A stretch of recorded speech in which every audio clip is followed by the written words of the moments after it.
Bonjour à tous, capsule juridique numéro 152 du 7 avril 2023. Je vais vous parler aujourd'hui de la France, de l'Allemagne, des USA, du Royaume-Uni. Alors en France, tout d'abord, la semaine dernière, une perquisition a été faite par le parquet national financier dans 5 banques pour des faits de fraude fiscale présumés. La presse n'en a quasiment pas parlé, mais le média Blast nous propose à présent une vidéo très instructive. Il s'agit de l'interview d'une parlementaire qui explique le montage fiscal illégal dont il est question. On apprend aussi qu'une proposition de loi avait été déposée il y a quelques années pour éviter ce type de situation, mais avait été écartée. L'explication est très claire. Dans la vidéo, je vous suggère d'écouter celle-ci et vous verrez aussi que notre actuel ministre du Travail était alors responsable des comptes publics et qu'il avait plaidé à l'époque pour écarter la proposition de loi suggérée. Bref, on est comme toujours en vase clos. Donc la perquisition sur ce sujet est une grande première et il s'agit à nouveau d'une affaire à suivre. Je vais tendre l'oreille et ouvrir l'œil. En Allemagne, à présent, un avocat nommé Joachim César Preller, installé à Wiesbaden, vient d'introduire une action en justice contre l'État allemand pour obtenir l'annulation d'une ordonnance. Il reproche à cette ordonnance d'avoir pour conséquence de compliquer considérablement la tâche des victimes qui ont subi des dommages après les injections au moment où ces victimes demandent des dommages et intérêts. Selon cette ordonnance, en effet, l'indemnisation ne pourrait être obtenue par la victime que si elle prouve une intention de nuire ou une négligence grave de la part du fabricant. D'autres avocats ont rejoint apparemment la position de leurs confrères et peut-être même la procédure aussi, c'est pas très clair dans l'article. Et l'article dit également ceci, je cite, « L'avocat César Preller commente la procédure comme suit. Les fabricants de vaccins craignaient d'être submergés de demandes de dommages et intérêts de la part des victimes en raison d'éventuels dommages du vaccin. Ils ne voulaient livrer les vaccins que si les États, donc ici l'Allemagne, mais c'était partout pareil, vous le savez, assumaient la responsabilité. Le gouvernement s'est conformé à cela, et il l'a fait avec beaucoup de succès car les victimes du vaccin qui veulent réclamer des dommages et intérêts aux fabricants doivent désormais prouver, en plus de fournir toutes les autres preuves, que le fabricant était spécifiquement fautif. Cet obstacle n'existe pour aucun autre vaccin. Avec cet obstacle, l'État perd sa solidarité avec les personnes touchées, a déclaré l'avocat. Les victimes de la vaccination seraient laissées pour compte.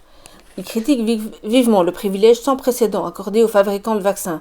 Cette ordonnance légale n'est pas dans l'intérêt des citoyens, mais dans celui des entreprises pharmaceutiques. S'il y a si peu de dégâts causés par les vaccins, pourquoi la politique a-t-elle construit ces obstacles ? Le gouvernement a privatisé les profits et socialisé les risques. L'État doit protéger les citoyens, conformément à l'article 2, paragraphe 2 de la loi fondamentale. Pour l'avocat, le système judiciaire, le système mis en place, par cette ordonnance, est inconstitutionnel. Compte tenu de la prise de conscience croissante des dégâts de la vaccination que Karl Lauterbach, c'est donc le ministre de la Santé, a maintenant dû admettre, l'avocat espère qu'une décision sera bientôt prise dans l'intérêt des personnes concernées, au mieux au printemps 2023. En tout cas, il continuera à lutter pour la justice pour les victimes de la vaccination. Il termine en disant ceci, je m'attends en fait à ce que le privilège des fabricants de vaccins Corona soit retiré par le gouvernement, et tant que cela n'arrivera pas, nous nous plaindrons. Fin de citation de l'avocat et de l'article. Aux USA, je vous avais parlé de la procédure lancée par les îles Vierges contre la banque JP Morgan, laquelle a ensuite appelé en garantie l'un de ses cadres supérieurs. Si vous n'avez pas entendu ça, je vous conseille vraiment d'écouter toutes mes capsules dans l'ordre, parce que c'est difficile pour moi de revenir chaque fois sur les détails des affaires dont j'ai déjà parlé, sinon j'en ai pour des heures. Donc je vous conseille vraiment, si vous avez loupé des épisodes, de reprendre au moins 2-3 mois en arrière, de façon à voir les dernières procédures en cours bien à l'esprit si possible. Alors, le procès, vous vous en souviendrez, concerne l'aide directe ou indirecte qui a été apportée par la banque JP Morgan à Jeffrey Epstein, dont les activités illégales étaient connues, illégales et criminelles évidemment, étaient connues et n'ont pu être poursuivies que parce qu'il avait accès à ses comptes bancaires. Et là, c'est moi qui les rajoute, parce qu'il avait accès sans doute aussi à son carnet d'adresses. On apprenait vendredi que dans ce procès, d'autres parties vont être appelées vendredi dernier, que d'autres parties vont être appelées à la cause et non des moindres. On a Sergey Brin, qui est le cofondateur de Google, on a Michael Ovitz, qui est ancien dirigeant de Disney, Thomas Pritzker, qui est président exécutif des hôtels de la chaîne d'hôtels Hyatt, et Mort Zuckerman, qui est un investisseur dans l'immobilier. L'article paru dans CNBC précise également, je cite, Les citations à comparaître exigent des communications et des documents relatifs à la banque et à M. Epstein, a indiqué le journal. La nouvelle de ces citations à comparaître intervient 3 jours après que l'annonce que le PDG de JP Morgan, Jamie Dimon, c'est celui dont je vous avais déjà parlé, répondra sous serment aux questions posées dans le cadre du procès, qui allègue que la banque a ignoré pendant des années les signaux d'alerte concernant Epstein et a continué à le garder comme client. La semaine dernière, les îles Vierges ont indiqué dans un communiqué de presse qu'elles prétendent que JP Morgan aurait pu empêcher les dommages et les traumatismes subis par les survivants des abus odieux de Jeffrey Epstein. Mais au lieu de cela, la banque a choisi de fermer les yeux sur ces questions juridiques tout en continuant à utiliser ses relations bancaires pour développer ses activités avec de nouveaux clients introduits par Epstein. Le 20 mars, le juge Jed Rakoff a décidé que le procès contre la banque, ainsi qu'un procès similaire intenté par les femmes qui sont des victimes d'Epstein, pouvait se poursuivre. Les plaignantes affirment que JP Morgan a sciemment bénéficié de sa participation au système de traite d'êtres humains d'Epstein, qui transportait des femmes jusqu'à sa résidence des îles Vierges, afin qu'il puisse les abuser sexuellement. Fin de citation. Donc tout ça se poursuit, ça avance.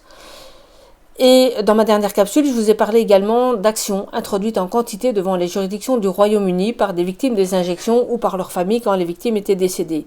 Et incroyable mais vrai, la BBC a diffusé elle-même il y a quelques jours un appel aux blessés du vaccin, donc aux victimes des injections, à se manifester dans le cadre de ces actions qui sont ouvertes pour les victimes pendant 3 ans à compter de la survenance des dommages dans le droit anglais.